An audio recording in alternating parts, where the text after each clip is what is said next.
안녕하십니까. 오늘은 생성형 AI를 활용한 원격 진료라는 주제로 발표하게 된 최미경이라고 합니다. 안녕하세요. 우리는 지금 의료 서비스의 미래가 제정되어 있는 시점에 서 있습니다.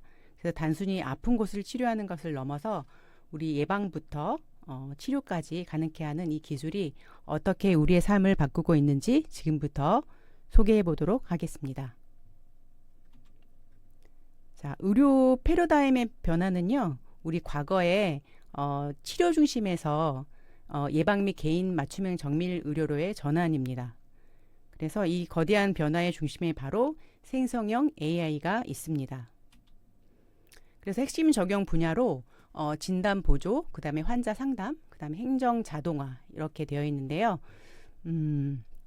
우리 AI가 진단 보조는 AI가 의료 영상과 데이터를 아주 신속하게 분석해서 의료진이 정확한 진단을 지원합니다.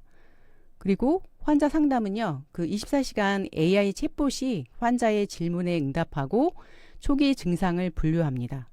그리고 행정 자동화는 이 진료 기록 문서화 및 예약 관리 등 반복적인 행정 업무를 자동화합니다. 그래서 의료 데이터는 조금 더 구체적으로 보겠습니다. 그래서 AI는요, 엑스레이나 MRI 같은 복잡한 우리 의료 영상을 인간보다 더 빠르고 정확하게 분석을 한다고 합니다.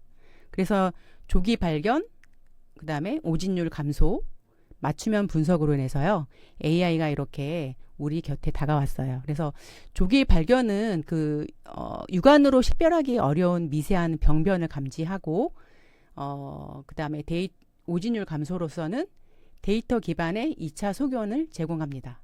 그리고 환자의 그 과거 이력과 지금 현재의 이력을 비교해서 변화를 추적해 준다고 합니다. 많이 빠르게 발전하고 있는 것 같죠? 그래서 병원을 나선 후에도 우리 케어는 계속됩니다. 그래서 웨어러블 기기, 그 다음에 연동된 AI는요, 실시간으로 데이터를 분석해주고 개인별 맞춤형 조언을 제공합니다. 특히 만성질환 관리나 건강지원 관리에 있어서 24시간 동안 잠들지 않는 주치의 역할을 수행하게 됩니다. 그래서 진료 대기 시간이 감소하고 행정 업무 자동화를 통해 실제 환자 진료 시간을 확보합니다. 그래서 30% 진료 대기 감소, 이게 되게 중요하죠. 저도 오늘 좀 몸살기가 있어서 병원에 갔는데 환자들이 너무 많더라고요. 그래서 독감이 환자가 요즘에 많은지 또 시골이고 그래서 그런지 엄청 2시간 정도 진료를 기다렸거든요.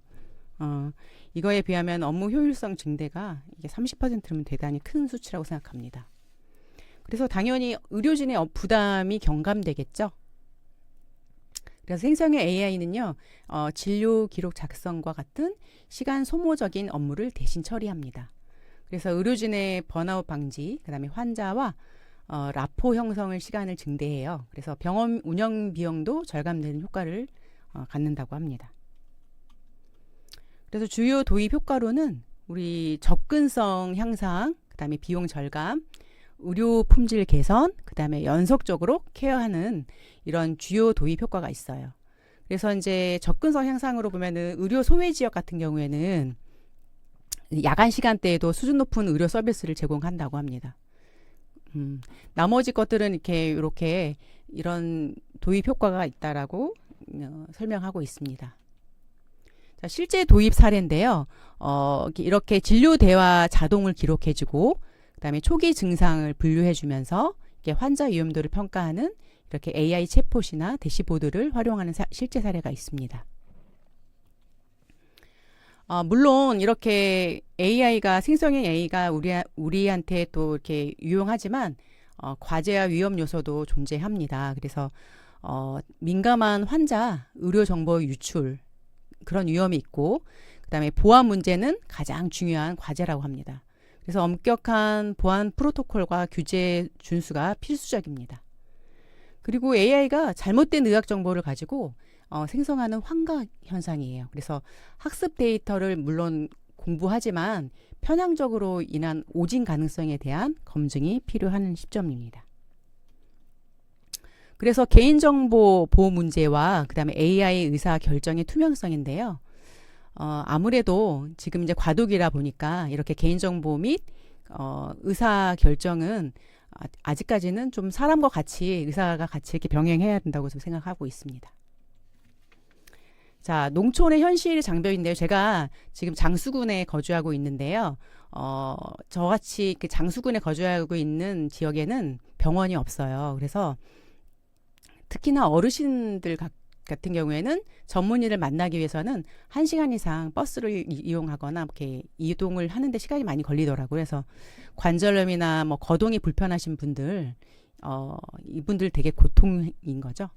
그리고 사실 이분들은 원격 진료를 한다고 하지만 디지털 장벽에 좀 노출되어 있어요. 그래서 잘 보지도 않고 보이지도 않고 어떻게 입력하는지를 잘 모르시는데 이분들의 장벽이 있는데 혹시 이제 언어로 말로 하면 어떨까 하고 제가 한번 시뮬레이션으로 만들어 봤습니다.